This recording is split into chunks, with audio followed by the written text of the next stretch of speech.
सोचो, एक आदमी जिसने मिल्कशेक मशीन बेचकर दुनिया की सबसे बड़ी फास्ट फूड एम्पायर बना दी, क्या उसने खुद अपनी एम्पायर खो दी? ये कहानी है रे क्रॉक की, एक सेल्समैन जिन्होंने एक छोटी बर्गर जॉइंट को ग्लोबल जायंट बना दिया। 1954 में रे क्रॉक ने एक छोटा सा रेस्टोरेंट देखा, मैकडोनल्ड ब्रदर्स का, जहां एफिशिएंसी कमाल थी। एक बर्गर सिर्फ 15 सेकंड्स में। ये सिस्टम देखकर रे क्रॉक ने सोचा, ये तो प्योर अमेरिका में होना चाहिए। फैक्ट, 1960s तक मैकडोनल्ड्स ने अमेरिका में 1000 से ज्यादा आउटलेट्स खोल दिए थे।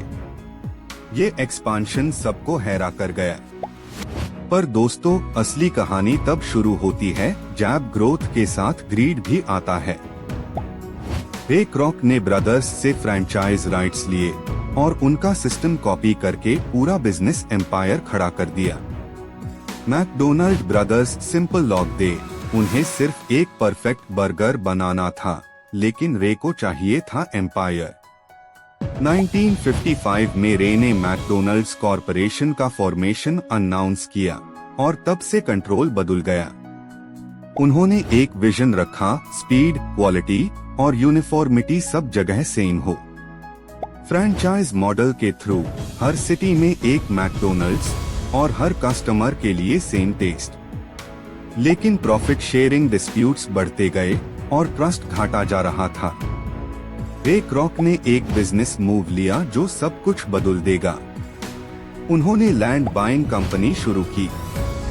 फ्रांचाइजीज से रेंट लेकर उनका प्रॉफिट डबल कर दिया।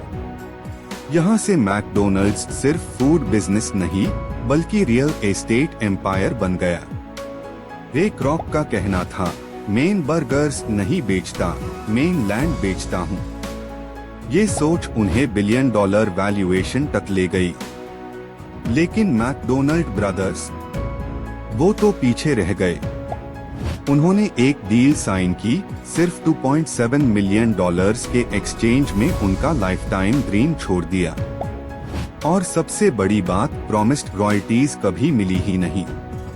सीन 20 ट्विस्ट, मैकडोनल्ड ब्रदर्स का असली नाम रेस्टोरेंट के ऊपर लिखा था, लेकिन उन्हें वहां बिजनेस करने की परमिशन भी नहीं मिली।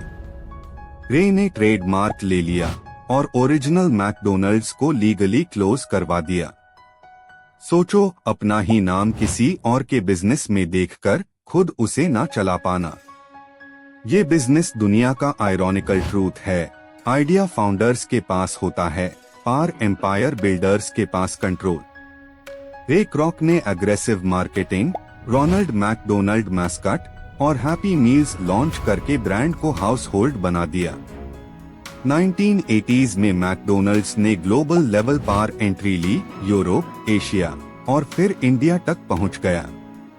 1996 में मुंबई में पहला मैकडोनल्ड्स आउटलेट खुला, इंडियन टेस्ट के हिसाब से कस्टमाइज करके।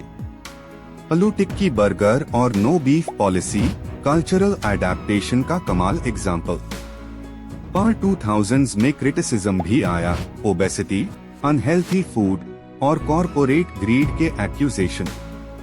कंपनी ने फिर सस्टेनेबिलिटी और ट्रांसपेरेंसी पर फोकस बढ़ाया।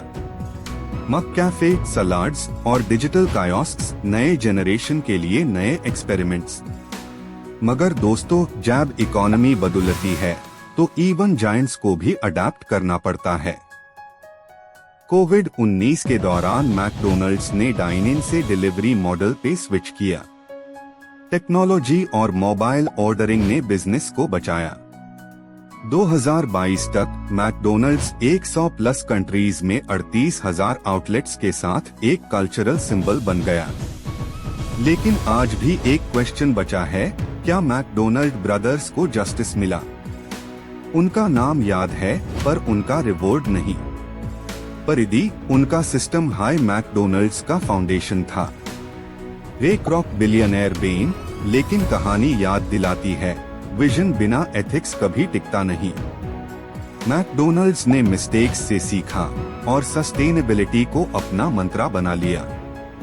ब्रांड, कम्युनिटी और वैल्यूज पे दोबारा फोकस बढ़ाता चला गया। $1 बिलियन डाउनफॉल के बाद भी रीबर्थ पॉसिबल होती है जब पर्पस क्लियर हो। आज मैकडोनल्ड्स सिर्फ फास्ट फूड नहीं, ग्लोबल स्ट्रैटेजी और एडेप्टेशन का मास्टर क्लास है। रे क्रॉक और मैकडोनल्ड ब्रदर्स दोनों के बिना ये कहानी अधूरी है। एक ने ड्रीम दिया, दूसरे ने एम्पायर बनाया और दुनिया ने एक ब्रांड पाया। बिजनेस दुनिया में हर डील एक मोरल टेस्ट होती है। जो सीखना चाहे वो ये है, आइडिया से बड़ा एग्जीक्यूशन होता है, पर इंसानियत उससे भी बड़ी।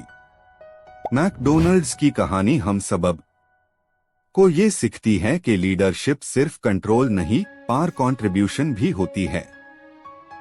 यूबीबी, जब भी आप बर्गर खाए, याद रखिए इस बर्गर के पीछे एक पूरी बिजनेस वॉर छुपी है। और ये वॉर सिर्फ पैसा नहीं, प्रिंसिपल्स और परसेप्शन की थी। दोस्तों, हर सक्सेस के पीछे एक कहानी होती है और मैकडोनल्ड्स की कहानी एक टाइमलेस लेसन है। ड्रीम्स, विजन और ग्रीड के बीच का फर्क समझना हाई बिजनेस के असली सक्सेस का फॉर्मूला है। तो नेक्स्ट टाइम जब आप मैकडोनल्ड्स की गोल्डन आर्चेस देखे, याद करिएगा एम्पायर कहीं से भी शुरू हो सकती है, पर सही वैल्यू रखो टू हाई वाव टिकती है। और यही है मैकडोनल्ड्स की $1 बिलियन डाउनफॉल की कहानी, जिसमें हर बाइट एक बिजनेस स्टोरी सुनाती है।